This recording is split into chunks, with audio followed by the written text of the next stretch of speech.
And also what Bruce alluded to, the private sector, such as churches, such as organizations, they're out there too. And there's plenty of examples where we can rely on them too. Thank you very much. With all due respect, any legislative folks here that are elected, with this next question, people that have been, over the last 5 years, that have been elected to the Georgia legislature and to the Senate have liked to tout the fact that they cut $5 billion out of the budget. Now, we have a balanced budget amendment, so they had to cut $5 billion out of the budget. The last 2 years, they've added about $1 billion a year back into the spending. Is it your goal to get the budget back to where it was? And I've asked every candidate this question everywhere I go. Is it your goal to get back to $22 billion, which I think that's the reason why we threw the Democrats out in 2002, because they were spending like that? Or is it your goal to streamline government and to, to be able to have a more streamlined government? Because it seems to me that what the legislature's doing is just adding spending back. And I'm not saying we don't need to do that to some degree, but what's your view on the budget? And we'll start with you first, Matt. It needs to be streamlined. It needs to be where first we need to be cutting what we don't use. We need to look into the general budget and find out what is going on, where's this money going to, and put a true microscope to it. But at the same time, we have to treat it like a business. I can't pay myself $300 grand if I'm only taking $100 grand. I can't pay myself or my people if there's nothing in the bank. So if we're looking at transparency and we're saying transparency, then why is it that we don't know where all this money's really going? We have general funds, we have general this, we have general that, but what we don't have is clear-cut, we don't have clear-cut ability to know where everything is currently. So therefore, we're adding back to it because we don't know what's going on. Bruce? First, I would agree with what Matt said about transparency, but most people that have had any chance to spend time with me know that I'm a huge fan of zero-based budget. The fact that we watermark and then go back and then in a matter of transparency say that we've cut a budget, we didn't cut anything.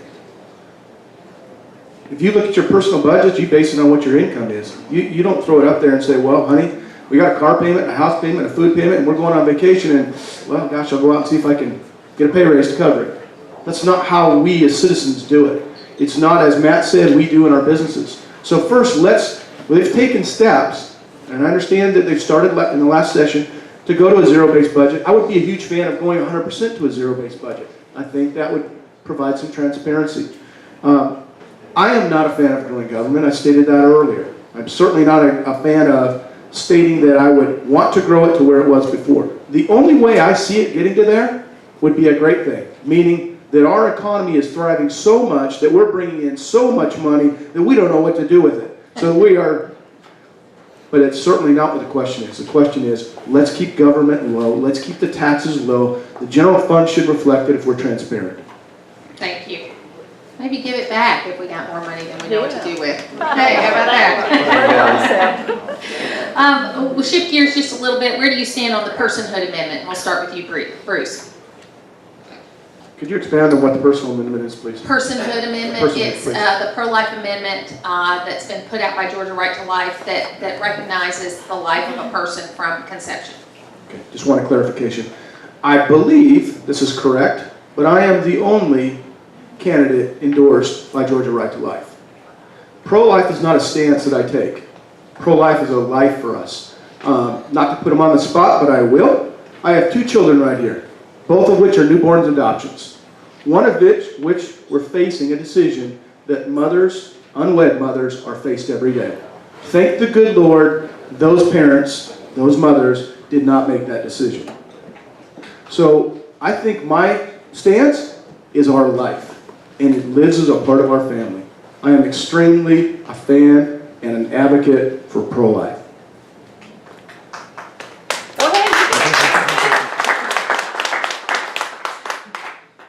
Matt? I think it's a pretty simple question. I think I'm pro-life as well, and life starts at conception. And should have all the protections. That's right. Thank you. Where is your stand on T-Splost? We'll start with Matt on that one. You know, I would say that I probably would vote against it on this next one coming up. You know, I'm not for just putting nickel and diming more taxes onto legislation and to get something moving. And that's my current stance on the T-Splosh coming through. I think it goes back to what we've talked about all morning, and that is transparency. If there's a T-Splost amendment that comes up, the T being the transportation part of the SPLOST, first of all, I think it should be done at a local level. If the constituents here in District 14 decide they want to put a T-Splost up and they want to vote for it, by all means, it's their decision. Okay? If it's something that's mandated, that's pushed down, I oppose that. We need to look at a couple of things that are on the hearts of people. Education, we've talked about. Transportation, I promise you, Matt, is in that stack over there she's going to ask us about. It's a disaster. Somehow we've got to figure out how we're going to address that. If the constituents want a T-Splost and they want to impose it on themselves and they want to vote for it, who am I to stand in the way of that? Thank you. Shift gears just a little bit. If you're elected, how will you interact with constituents on a regular basis? What kind of format will you use? Town halls, that kind of thing. What will you do to interact? We'll start with Bruce. Yeah, that's something that my candidacy is already exploring right now. There are a lot of opportunities with town halls, e-town halls, open phone lines, all of those kinds of things. If you remember earlier, I said care, cooperative, accountable, responsible and respectful, and engage with ethics. We plan to be very engaged. I think one of the challenges that we have, and I heard it from not one of the candidates that is here today, but someone else that said they have a phone that's for their candidacy, but they don't answer it because so many people have called and the media and so on. Now again, it wasn't someone in this room. Think about that for a second, ladies and gentlemen. If we're afraid to answer the phone now, what are we going to do when we're in office? Matt and I are interviewing for a job. I mean, let's face it, we're interviewing for jobs. May not pay well, 17 grand, but it's interviewing for a job. There's a saying, past performance is indicative of future results unless there's a radical change. So, to answer your question, I will be very available, and I certainly will answer my phone. And I will be available as much as I can, and if Cherokee County says that they want a town hall here, or town hall meeting here, that's what we'll have. If District 14 segment Bartow wants a town, we'll have one there. The constituents should tell me what they want. I shouldn't be telling them what they want. I agree with easy accessibility. I agree with town halls. I agree with town hall meetings. I agree with any form the constituents want to get together to hear me and where I stand on different issues. But the proactive nature that I'm going to take to be accessible is like on my business cards up at the front. My cell phone's on there. My personal email address is on there. That's never going to go away. The second part of that too is returning those phone calls, so it's easy to put that out there, but to make sure you get back to the person in a timely manner is very important. The other part behind that too is on the website. Once elected, my information is going to go away on the front. It's going to be strictly about what's upcoming in Atlanta, how the laws are going to be read, so that knowledge is very easily accessible. And obviously you can get through me to the website, but both Bruce and I are preaching transparency, so you know, that's part of the key is to be accessible with that too. Great. Ethics has been a topic that's been in the legislature for the last 3 years. We voted on an amendment last year. The Georgia GOP was able to place that on the ballot, passed by something like 87% regarding ethics reform. There was a bill passed last year that was half a loaf, not necessarily everything you want as far as ethics is concerned. There are one state representative and one state senator that are under indictment now for unethical behavior, and we don't know where that's going to go. And again, they're innocent until proven guilty, but it's not a happy time when you have a sitting state legislator or two indicted in federal court and in state court. So in 2012, Cherokee County sent 2 new House members to the Capitol who refused lobbyist campaign contributions and gifts. Will you commit to do the same? And then the second part of that question, what do you think needs to be done as far as ethics? And we'll start with Matt. Okay, so the first part of the question is about lobby money, right? Accepting lobbyist money, yes. Now, I think taking financial or gifts from any group is not on the best part of the constituents. Having a lobbyist come to your office and advocate their agenda is one thing, but when they're giving you gifts and money to help persuade or to get in the door, I don't think that's healthy for the district or the people in there. So I don't plan on taking any. I'm not going to take any gifts or money from them. And on the second part about ethics, what was the question? Just what's your view about what's upcoming on the ethic? Because it's going to be a big topic in this legislature. Yeah, I think the laws need to be very strong for ethics. So if someone's found guilty of unethical behavior with their position, there needs to be a strong action for that. Like Bruce has said, you guys are hiring us for this job. You put in a lot of faith, regardless of whatever the pay is or whatever the outcome is. This is a civic job. This is us trying to come out and represent as best as we can the district and the people in there, and to take not only their contributions for us and mishandle that or mishandle a decision in the legislation, then there needs to be severe punishment for it. And Bruce, will you take gifts and contributions from lobbyists, and then what's your view on what needs to be done regarding ethics in the next session? Well, I'd like to expand on that. The question is, once we get elected, would we take lobbyist money? The plan would not to be take lobbyist money. My stance would be not to take lobbyist money. But again, Matt and I are saying we're going to be transparent.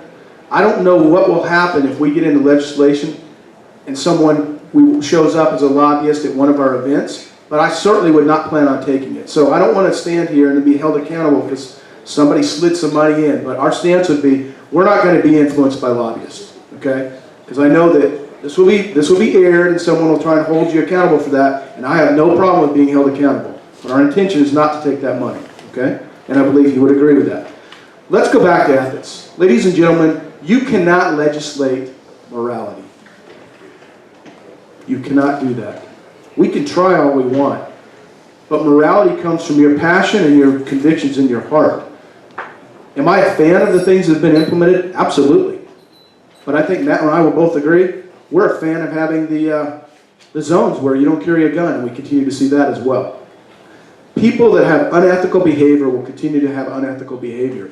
The way you deal with that is the people down at the Capitol know they need to raise the bar and hold each other accountable. When their peer pressure becomes such that they said, oh, you will not serve on my committee, we will not support you for re-election, we will not, then I think we'll finally get somewhere. Am I okay with a $75 lobbyist gift that's been instituted? Sure I am. The problem with it, it doesn't go far enough. Why 75? Why don't we go to 55? Why don't we go to 100? The reality of it is it should be 0. And it should be completely transparent, not hidden behind some kind of agenda. Thank you. Thank you. We're going to ask one more question about policy, and then we got several more questions about education. So we're going to get to this one first. Are you in favor of a 0% income tax in Georgia? We have states on either sides of us that have 0% income tax. What is your view? I guess what is your view about tax policy going forward in Georgia? And we'll start with Bruce on this one. Taxation in Georgia right now puts us at a huge disadvantage to our neighbors to the north, south, east, west. Wherever you look, we're at a disadvantage. And there are many, many people, some of which are probably in this room, working very hard to try and bring jobs. And we're getting momentum, traction. You think about Lake Point, my friends down at Lake Point that I've been involved with, it's 26,000 possible jobs. You think about what Shaw's just done. You think about your outlet mall that just opened just to the south of us that we get to entertain. Jobs are coming, but we're standing in the way of that. A lot of restrictions and legislation, but a lot of that has to do with tax. So specifically, you asked that question. Any kind of reform is a step in the right direction. However, I'm a fan of a consumption tax. Why am I a fan of a consumption tax? Because it goes back to your own personal responsibility. If you don't want to spend the money, by glory, don't spend the money. If you want to go out and buy a brand new car or a brand new house or insurance or whatever, whatever that might be, then that's where that tax comes into play. So yes, I'm a huge fan of us reforming the tax code, and if we go to a zero income and use consumption, by all means, it's a step in the right direction. Thank you. Matt? I would say I'm a fan of zero tax on the income side. Whether that's completely healthy right now for Georgia, I can't honestly say I would know that to be the case. I do know that we need to reform the tax code on personal side, and starting with that, I think a flat tax would be the first step. Get away from loopholes, get away from the ability to hide where you're putting your taxes, where you're putting everything else. So, you know, part of that first day getting in there is understanding the true budget for Georgia. But tax reform is a huge thing that is dear to a lot of people's hearts here. And we can become competitive for large businesses that have skilled labor, that have high-paying jobs. If we are advantageously, I guess that's not a word, but advantageous to reforming our tax code. That's a big thing for large companies, and we need to make sure we don't lose them because of how our tax code is written. If you're elected to this seat, you're going to be part of a group of legislators that represent this area in the legislature. Part of what you'll be doing is you'll be sitting down with county commissioners and city council member and those kind of things leading up to legislative session and coming up with the local bills that you're going to be presenting and that will be voted on by the legislature. Would you vote yes to a bill that would require the school superintendent to be elected by the people locally instead of appointed by the board? And it's really a yes or no. We'll start with Matt. So elected by the people rather than appointed? Yes. Yes, I would. Yes. Yes. Okay. This is a question that's a little bit out in left field. That's okay. It says you only talk about SAT scores, yet the ACT is tested more often than the SAT. So why do we leave those statistics out? And I don't know the answer to that question. Do we know why we quote SAT more than ACT? Either one of you, it's a little bit of an odd question. No? Okay. Who asked this question? What did y'all want to get? What did you want to get from this? Because I don't want to do disregard. Okay. I think that it's just we use SAT more than ACT, but it is being used more. So I'll pass it along. I asked the question, so that's good. Will you support Senator Liggins' bill, Senate Bill 167, to remove Common Core from Georgia? And we'll start with Matt on that one. Personally, I think Common Core has to go. I think that if we just keep America and Georgia on one even playing field, then we can't raise the bar. I think that competition between the states of what who's a better state with education is the way to go, and then that in turn means we have to have a local push on our curriculum. Our Georgians know what the curriculum should be. Parents know what the curriculum should be. They know what their students want to learn, and the more we get from that, the better our students are going to be. I don't think the national government has an idea of what students need. I think they're just trying to have an even playing field for everybody, and that's not a competitive nature, and that's not going to help us to keep growing. And I just don't think that's healthy. Bruce? I suspected this would come up, and I saw your segment you did a while back in Rome and watched that. Common Core is another intrusion into our life. Absolutely, do I support that it needs to be removed and not instituted. The reality of it is I've got questions, even if it was left in place. That is, whose standards? And how are we going to fund it? And who's going to be measured against what state? So if we vet it out like we should with anything, I think you come to the conclusion it's not something that's beneficial to Georgia. And frankly, I'm not sure it's beneficial to anyone outside of Georgia. You know, I think, and just to add to that, I think one of the challenges has been that when Common Core was actually an independent standard that people could adopt or not, it was one thing. When they started tying it to money, then that's where I think it got perverted. And it's too bad because I don't think that we want to say we're not for standards. Because I think you got to have some way to measure a kid that's in Georgia versus a kid that's in New Jersey or Connecticut or wherever it is. However, but when you start tying money to it, then people start doing weird stuff. You know that when you tie money to things. Anyway, editorial comment there, folks. I hope you don't mind. What ideas do you have to get parents more involved in their child's education? And we'll start with you, Bruce. I think the question is, how do we get the parents more involved? Well, first of all, let's make sure we understand. If I'm going to force the parents to get involved, that's an intrusion into your personal life. It's a choice. What I think we need to make sure we do is that parents have access to anything and everything they can that has to do with the children's life. That when it comes to the education. They need access into the schools. They need access into the progresses they're doing. They need more access to the teachers. And the way you're going to do that with the teachers is you've got to take some of the restrictive action off of them. There are teachers staying up until 8, 9, 10 o'clock trying to meet certain reports, trying to do the certain things that they've got to do. That's time they can be spent with the parents, single and married parents that are trying to juggle their life. They're working, they're driving, they're trying to do all these kinds of things. So it's got to be a cooperative effort. And I would be a fan of anything we can do to make it more transparent, easier access, some of which is online. Matt? So the question is, how do you get parents involved? Yeah, and that may not be directly from the legislature, but just as your role as an elected official.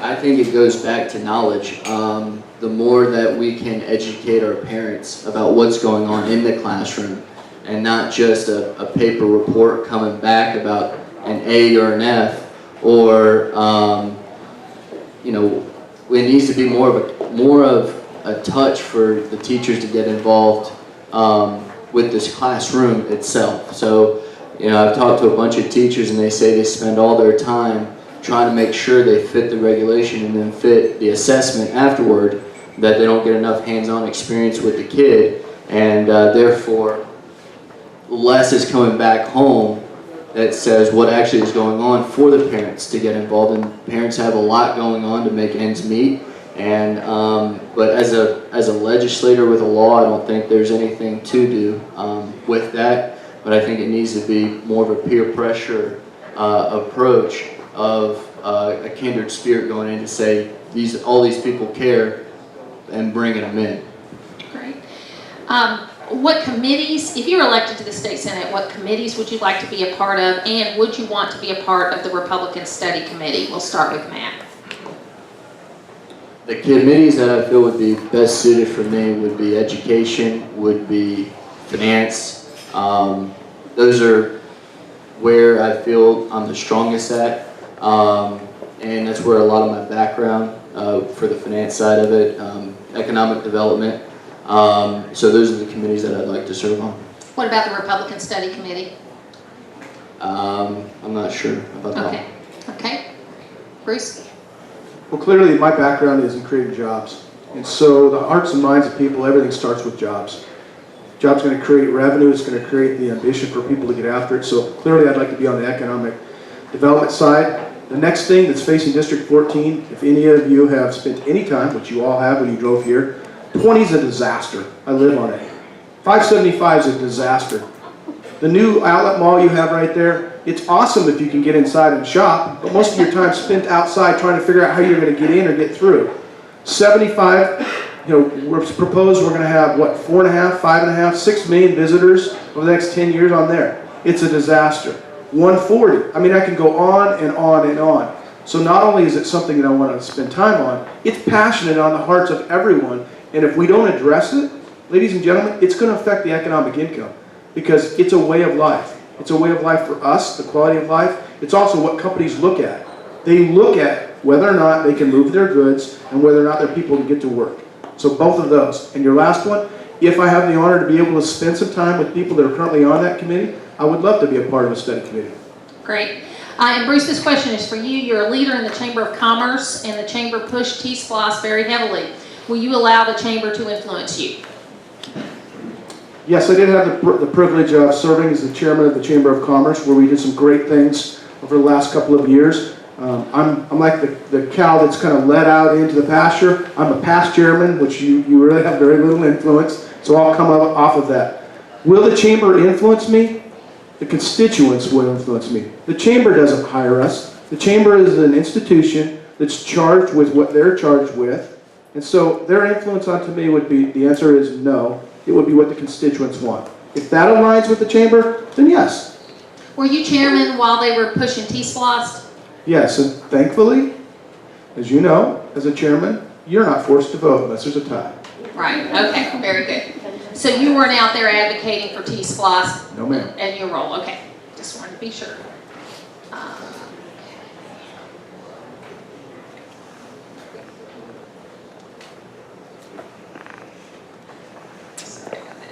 Sorry about that.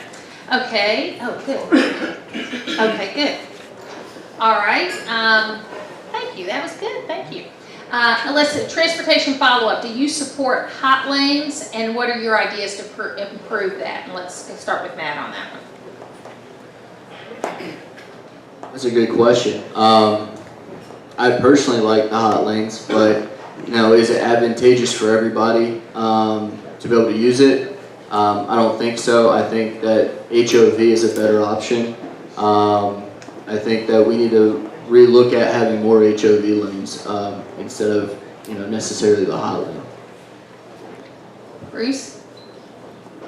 Yeah, we've got a couple of things being addressed, both 575 and 75. I spent some time with Ed Stetzler, who has worked on the dual lanes that they're adding over in 75, which will be reversible. His comment to me was it'll get the buses off of the current lanes, and it will be a fee per usage. So based on the usage, the fee will go up.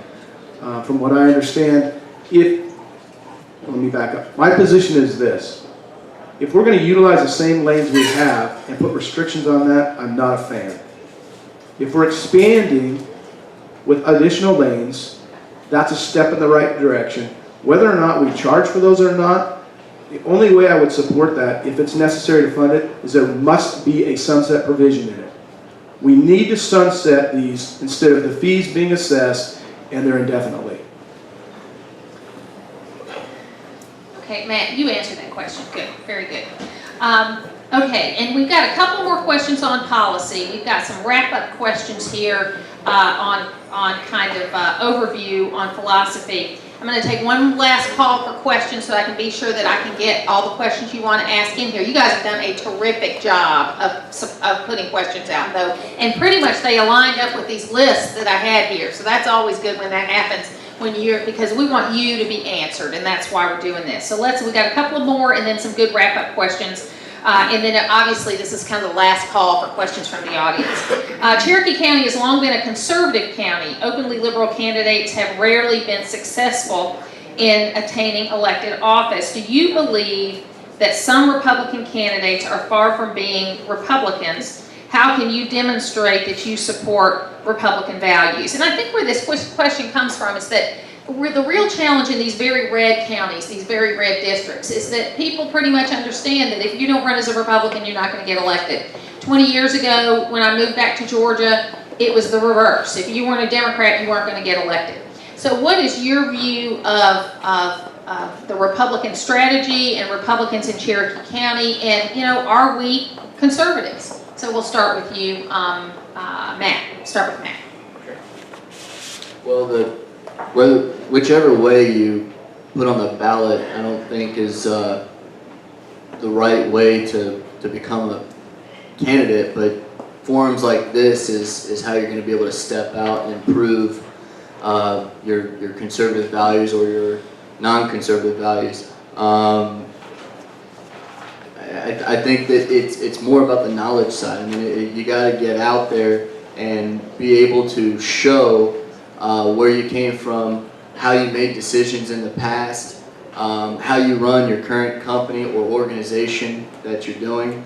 And then forums like this, whether it's a town hall or a debate or a speech, got to have the constituents be able to ask the questions that are important to them and then be able to go further from there. But if someone's just put an R on their sleeve to get elected, I think they're going to get found out, and I don't think there's going to be a real issue in that. Bruce? Yeah, it's interesting. It's a lot like our Bible when it talks about how Jesus was. It's not to be on your sleeves, it's to be on your hands and feet.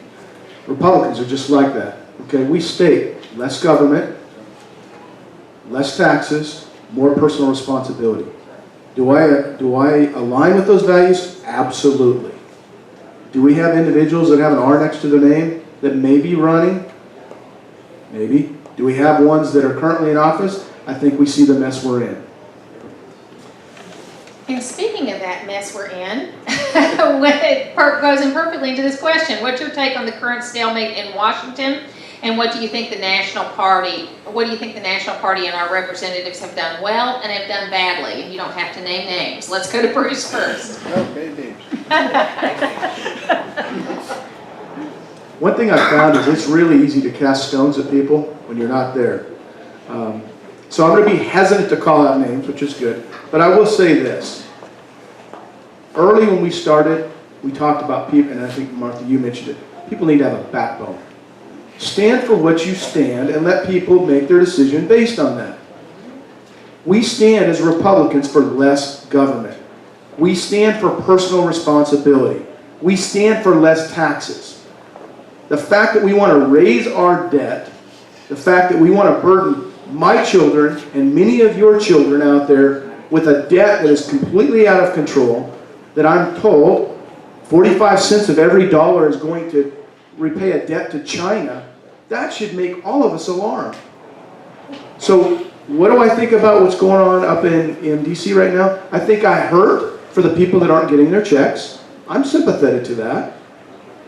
But sometimes the pain is for the good of all of us. So I think, as I said before, in the care, see as cooperative. When whether it's Matt or myself, or I guess we have Dwayne and Nicole left, if one of us is sent down to the Capitol, to the Assembly, there's an expectation that should be put on us to cooperate not only with our party, but those that maybe don't agree with us, to represent the people up here. You don't compromise on principle. You compromise on the fact of what needs to get done. Okay, Matt? I would first agree with you, don't compromise on principle. What's happening in D.C. to me is a true testament of a lack of leadership. The definition of leader is having people follow you, being able to stand up for what's right. Backbone goes into that, but to cause a true stalemate is in no one's benefit. Whether it's the future of what we're trying to accomplish or currently going on today. This problem didn't start on October 1st. This problem started well long ago. So, the quick fix isn't going to happen on the, I believe, 16th or 17th that they're alluding to. The quick fix isn't out there. What needs to happen, the poll yesterday came out, get rid of everybody. 60% of the people say get rid of everybody, whether you like them or not. That's a true testament close to what's going on and how people really feel. So, to me, the disaster is being able to get together as Americans and find the right pathway going forward. I'm not up in D.C. and I don't know what's the conversations behind doors. I just know what's said on the news. So to allude to whether someone's doing a good or bad job, specifically, I don't know, but I do know that the future that we're going in is not healthy. You can't have complete stalemates throughout a tenure. And that's not being a leader. So we need to get people that are leaders. We need to get